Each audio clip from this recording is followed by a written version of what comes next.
there was an opportunity for sake cocktails, and they did that. And it's like, well, why can't we infuse sake during the secondary fermentation and give people an introduction to sake that isn't hot, isn't cold, but is a flavor? So whiskey, you don't start with whiskey neat. You start with a whiskey cocktail and then progress, right? Whiskey soda, then whiskey neat, whatever it is, but you don't start with just whiskey. And so that's our idea, is that if we can progress people from a flavored sake to traditional sake, then we've won. I like it. And then what helps with any other, just like any other brewery, is the same thing here, is that there's flights. So you can try Flights of them. Yeah, That helps. all the different types of sake. You pick one that you want, and you're going to come back and you're going to buy a bottle. Absolutely. I've seen it a million times.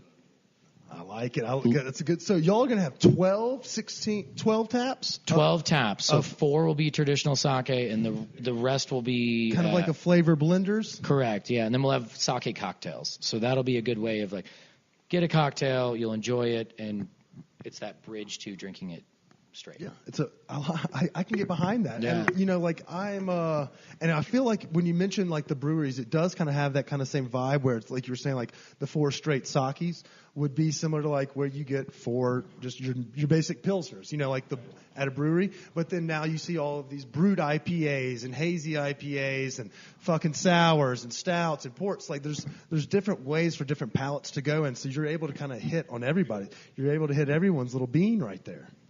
Lots of beans. Lots of beans are being inflicted. No, there's lots of beans are being flicked. There's a saying in the brewery world where it's like, someone comes in, sits at your bar, and they say, "This is the best beer I've ever had. What's next?" And you're like, "No, it's the best beer you've ever had. Fucking drink it." Yeah, like, get another one. Yeah. What do you mean? So you had actually mentioned that there's only 2 other folks in the state that are serving. Is that correct? So there's 2 other people that are being distributed amongst the state, and they're both Japanese breweries. And so that gives us an opportunity to take a tap line and be that gluten-free option instead of cider, to where gluten-free play. Look at that. GF, baby. Motherfuckers thinking. So gluten-free is one of our markets.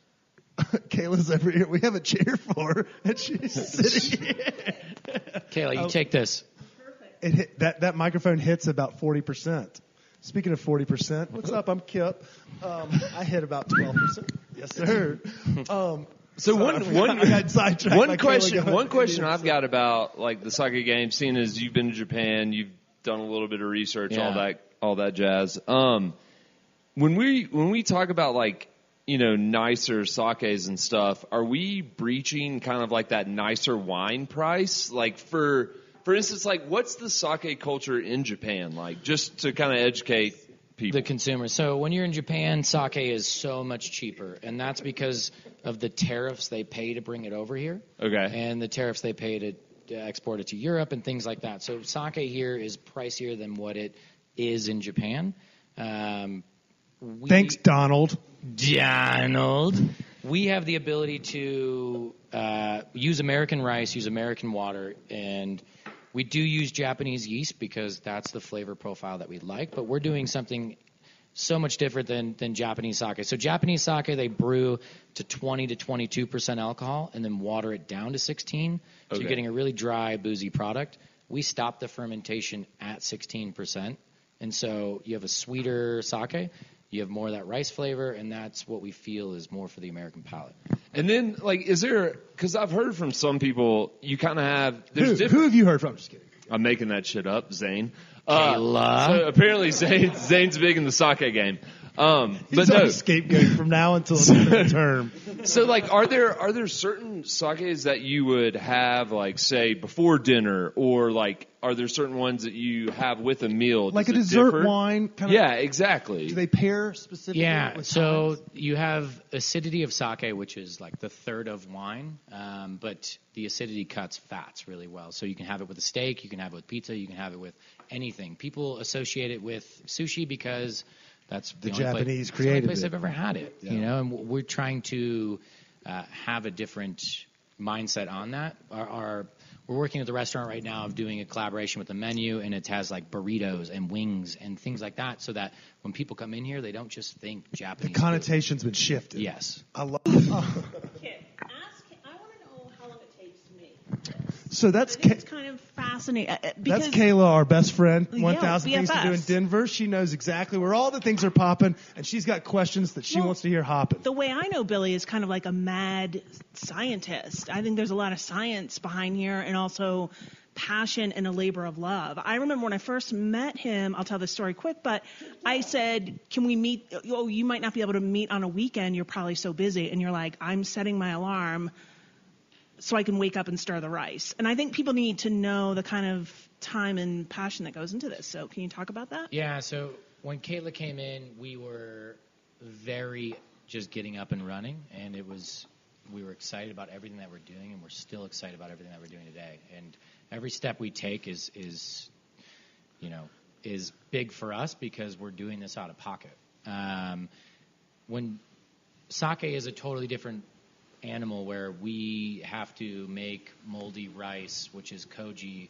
So koji is this fifth sense of umami.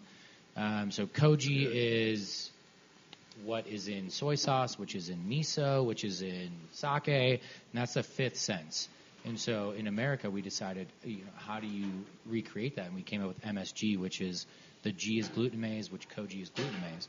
And so we make that here every week. And the labor of love is when we make koji, we're here all day mixing rice, stirring rice, and when we make the batch, we stir it every single day. And it's meticulous, and we give 100% to figure out what works and what doesn't work. And the trip to Japan really showed us like what we're doing is working. And we did a sake tasting across Japan. It was 10 places we went, and we tried our sake against our sister brewery sake and together. And people love what we're doing because they find it approachable, they find it easy drinking. Removing the Japanese verbiage has been our biggest benefit because people pick it up and they see American standard. That's sake.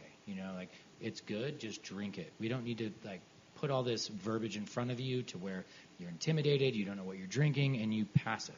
That's not the idea. Just taste Right. it. Just taste it. No, you hold that. Well, but you know all that stuff. If somebody were interested in learning a lot more about sake and knowing that kind of backstory, you know enough about that to tell them. You know? So yeah. So there's a big opportunity. When we worked in Japanese restaurants, you'd walk up to tables and they would say, "I like sake. I know nothing about it." And you're like, "Okay, well, what do you like? What do you drink?" And that's the biggest opportunity of, okay, I can put you into a category, and this is what you're gonna like because sake has such a variety. And then you give it to someone, they say, "Oh, I really like that." But finding out what that person likes is key, and then we try to perfect that. So what's one of the biggest misconceptions you think that kind of we, or not us, because obviously we know a shit ton about sake, but those people out there in the public? Yeah. So there's one word I always tell people to remember. Yeah. It's junmai. So junmai means true rice wine. If it doesn't say junmai, it has added alcohol, like a vodka or rum. And so a lot of hot sake is flavored vodka or rum, like sake, and you don't know it, but you wake up feeling like shit, and the last thing you want to do is go back to sake. It's like those people that have bad experiences with tequila. They had really shitty tequila, not mezcal, I'm looking at you.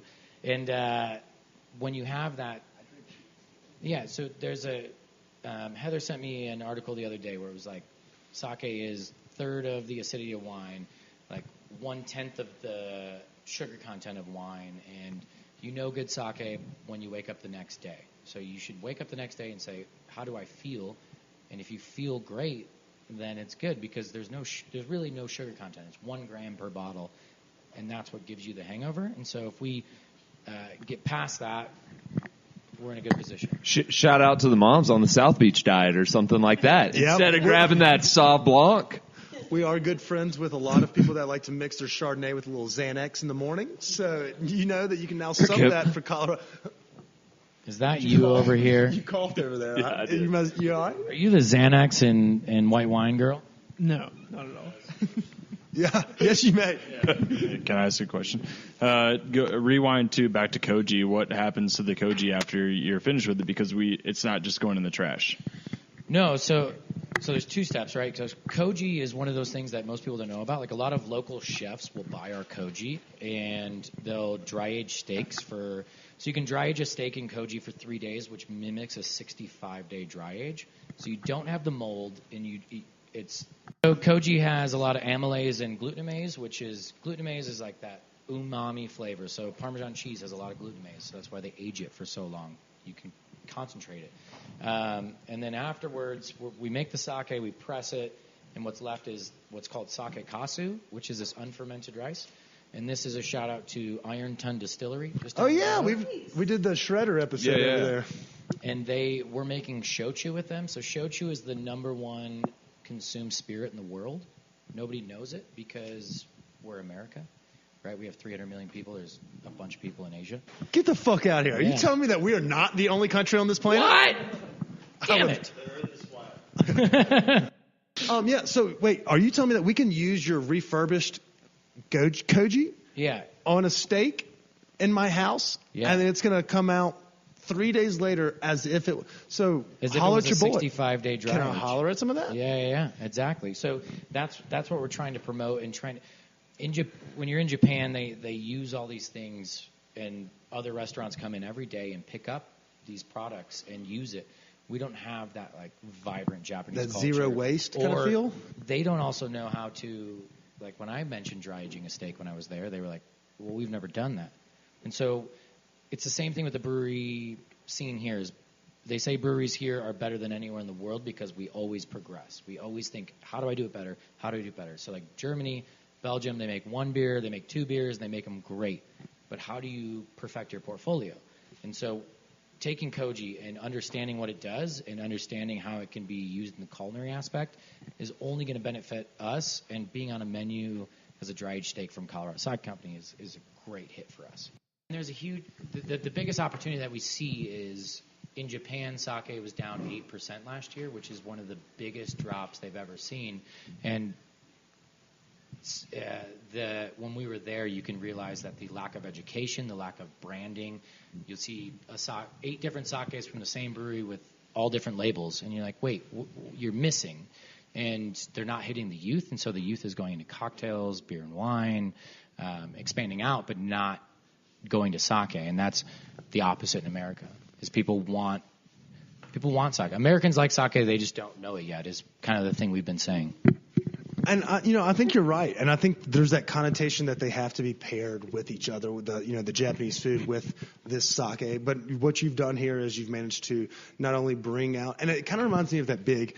I feel like it was almost like an IPA push. At least when I was in college growing up, like it felt like people were moving to those Sierra Nevadas, into those microbrews, away from your Michelobes or your Miller Lights and things of that nature. And you're kind of doing that like, we're not going to just be this traditional Japanese drink. You are coming up with not only blends, but things that pair well with anything. It pairs well with pizza. It pairs well with breakfast. It pairs well with late night. You can drink it out of someone's asshole. It tastes that good. So you're onto something here. And I kind of want to pick your brain more about it, but I also want to know kind of where this came from. Like, what Japanese restaurants were you working at where you're like, man, these are some stupid fucking Americans that are just coming in here and they're like, give me some California rolls and some hot sake. Like, what? How did that come to fruition? Like, were you like, God damn it, these people are idiots? Yeah. So I worked at one in South Lake Tahoe, and it was a Japanese Hawaiian restaurant. And people would come in, and what was interesting is we had this sake that's from Japan, and they had cucumber, and they had coconut, and other flavors, and then they had traditional. 9 times out of 10, everybody ordered the flavored things, and you think, well, yeah, I mean, it makes sense. Why would I just drink something straight? I want to have something that's refreshing, something that's approachable. And then I came here, and on my road trip, and stopped in Denver, and I started working at the Matsuhisa over in Cherry Creek. We were there last week. Yeah, and crazy restaurant, most expensive restaurant in Denver, but you get to try all these sakes and dive in and this and that, and we worked an event where there was an American sake producer, and it it fell short. And you were like, I got this. Yeah, I don't want to dive into too deep. No. I won't shitty, tip your but- hand. I won't tip your hand. Yeah. Yeah. So I don't know what their biggest win has been. Biggest win. Watching